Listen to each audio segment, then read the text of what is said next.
সুপ্রিয় দর্শক মণ্ডলী, আসসালামু আলাইকুম।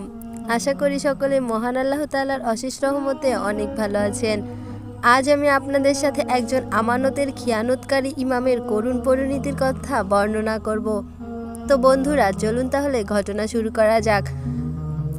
সিন্ধুর হায়দ্রাবাদের এক মসজিদে একজন মুসাফির ইমামের অনুমতি নিয়ে রাত্রি যাপন করতে চাইলেন। ইমাম অনুমতি দিলেন। সেই মুসাফির তার নিকটে নগদ টাকা চুরির ভয়ে ইমামের নিকট আমানত রাখলেন। মুসাফির বললেন, এই টাকা আপনার হিফাজতে রাখেন, সকালে আমি যাওয়ার সময় নিয়ে যাব। রাত্রে ইমামের নিয়ত খারাপ হয়ে গেল।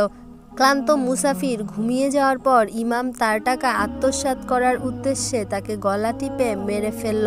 ফজরের নামাজের সময় ইমাম মুসল্লিদের জানালেন, রাতে একজন মুসাফির এসেছিল, মসজিদে শুইতে দিয়েছি, হঠাৎ সে মারা গেছে। লাশকে গোসল দেওয়ার জন্য উঠাতে চাইলে লাশ তোলা যাচ্ছিল না, কিন্তু যখন ইমাম লাশে হাত লাগালো সাথে সাথে লাশ উঠানো সম্ভব হলো। গোসল দেওয়ার পর লাশ খাটিয়ায় রাখা হলো, কিন্তু খাটিয়া কিছুতেই উঠানো যাচ্ছিল না, কিন্তু ইমাম হাত লাগানোর সাথে সাথেই উঠানো সম্ভব হলো। লোকেরা বলা বলি করলো, আমাদের ইমাম সাহেবের কত কেরামতি দেখেছেন। লাশ কবরে নামানোর সময়ও একই সমস্যা দেখা দিল, কিন্তু ইমাম সাহেব হাত লাগাতেই সহজে লাশ কবরে নামানো সম্ভব হলো। মুসল্লিরা সবাই বলল, ইমাম কবরে নামুক, তারপর লাশ কবরে রাখুক। ইমাম কবরে নামার সাথে সাথে কবরের মাটি ইমামের পা কামড়ে ধরল। ইমাম ক্রমেই মাটির ভিতরে ঢুকে যাচ্ছিল।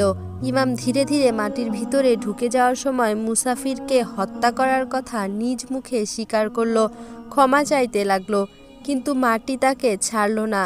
ইমাম সেই কবরের মাটির নিচে জীবন্ত সমাধিস্থ হলো। আল্লাহ আমাদের সবাইকে হেফাজত দান করুন। তো বন্ধুরা, ভিডিওটি কেমন লাগলো তা অবশ্যই আমাদের কমেন্টস বক্সে জানাতে ভুলবেন না। আর যারা এখনও আমাদের চ্যানেলটি সাবস্ক্রাইব করেননি, চ্যানেলটি সাবস্ক্রাইব করে পাশে থাকা বেল বাটনটি ক্লিক করে সাথেই থাকুন।